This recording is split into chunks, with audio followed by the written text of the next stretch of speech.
नमस्कार, जय हिंद साथियों। उल्टी 4/420 में आपका स्वागत है। दोस्तों, आज की इस क्लास में एनसीईआरटी सार संग्रह कक्षा 6 से लेकर 12 तक का वन लाइनर क्वेश्चन देखेंगे। इसमें चैप्टर होगा सर्वोच्च न्यायालय यानी कि सुप्रीम कोर्ट।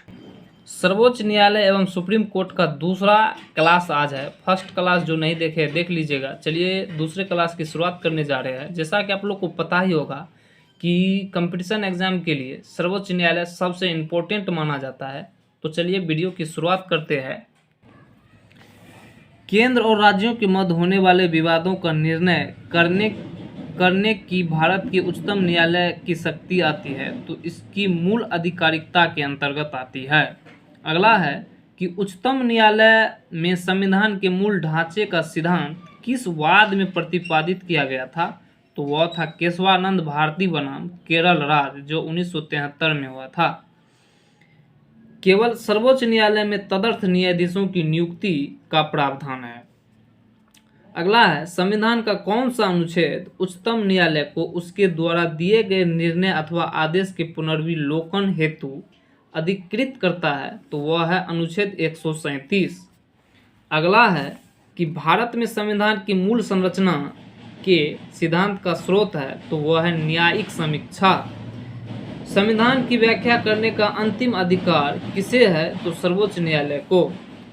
उच्चतम न्यायालय और उच्च न्यायालय की आधिकारिकता के अंतर्गत कौन से मामले आते हैं। तो मूल अधिकारों का प्रवर्तन। अगला है कि भारतीय संविधान का संरक्षक कौन होते हैं। तो भारतीय संविधान का संरक्षक होते हैं सर्वोच्च न्यायालय। चलिए अब देखते हैं न्यायाधीशों को प्राप्त उन्मुक्तियां जो है अनुच्छेद 121 के अंतर्गत उच्चतम न्यायालय तथा उच्च न्यायालयों के न्यायाधीशों के आचरण के संबंध में संसद में चर्चा पर प्रतिबंध लगाता है। इसके अनुसार उच्चतम न्यायालय तथा उच्च न्यायालयों के किसी न्यायाधीश द्वारा अपने कर्तव्य के निर्वहन में किए गए किसी आचरण के विषय में संसद में कोई चर्चा नहीं होगी, किंतु जब ऐसे न्यायाधीश को हटाने के प्रस्ताव पर संसद में विचार चल रहा हो तो उससे संबंध आचरण पर संसद में चर्चा की जा सकेगी। अगला है कि न्यायालय की आवागमन। भारतीय संविधान के अनुच्छेद 129 में सर्वोच्च न्यायालय तथा अनुच्छेद 215 में उच्च न्यायालयों की अवमानना से संबंध में शक्तियों का प्रावधान किया गया है। अगला है कि न्यायाधीशों पर प्रतिबंध। कोई व्यक्ति जो उच्चतम न्यायालय का न्यायाधीश रह चुका है भारत में किसी न्यायालय या प्राधिकारी के समक्ष वकालत या कार्य नहीं कर सकता है। इसका जिक्र है अनुच्छेद 124 के साथ में। अगला है भारत के प्रथम दलित मुख्य न्यायाधीश कौन थे। तो भारत के प्रथम दलित मुख्य न्यायाधीश न्यायमूर्ति के.जी. बालकृष्णन थे। अगला है संविधान की व्याख्या से संबंधित सभी विवाद सर्वोच्च न्यायालय के समक्ष किस अधिकारिता के अंतर्गत आते हैं। तो वह है प्रारंभिक क्षेत्राधिकार के अंतर्गत आते हैं।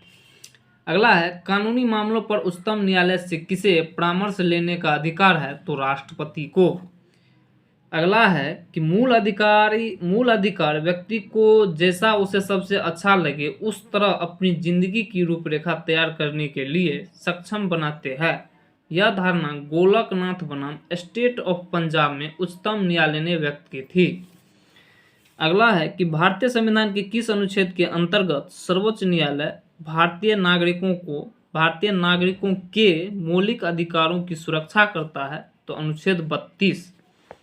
अगला है कि सर्वोच्च न्यायालय के अपीलीय क्षेत्राधिकार को 4 भागों में बांटा जा सकता है।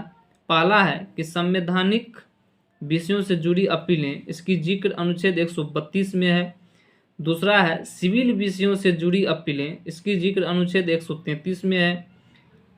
आपराधिक विषयों से जुड़ी अपीलें, इसका जिक्र अनुच्छेद 134 में है। विशेष अनुमति से की जाने वाली अपीलें, इसका जिक्र अनुच्छेद 136 में है। अगला है सर्वोच्च न्यायालय के न्यायाधीश नियुक्ति होने के लिए किसी व्यक्ति को कम से कम कितने वर्ष उच्च न्यायालय में वकालत करनी चाहिए। तो 10 वर्ष तक। न्यायिक पुनर्विलोकन का अर्थ यह है कि सर्वोच्च न्यायालय राज्य के ऐसे कानून जो संविधान के विपरीत हो उसे असंवैधानिक घोषित कर सकता है। अगला है, भारत के न्यायालयों में से किसे या किन्हें अभिलेख न्यायालय माना जाता है, तो वह है उच्च न्यायालयों एवं उच्चतम न्यायालयों को। अगला है कि लोकहितवाद की संकल्पना का उद्गम किस देश से हुआ था, तो संयुक्त राज्य अमेरिका से। अगला है कि भारत का सर्वोच्च न्यायालय एक अभिलेख न्यायालय है, इसके सभी निर्णयों का साक्ष्यात्मक मूल्य होता है और इस पर किसी भी न्यायालय में प्रश्न चिन्ह नहीं लगाया जा सकता है। मूल अधिकारों के उल्लंघन के विरुद्ध उच्चतम न्यायालय में अनुच्छेद 32 तथा उच्च न्यायालय में अनुच्छेद 226 के तहत रिट जारी की जा सकती है। इसी तरह के वीडियो देखने के लिए लाइक, शेयर, सब्सक्राइब जरूर करें।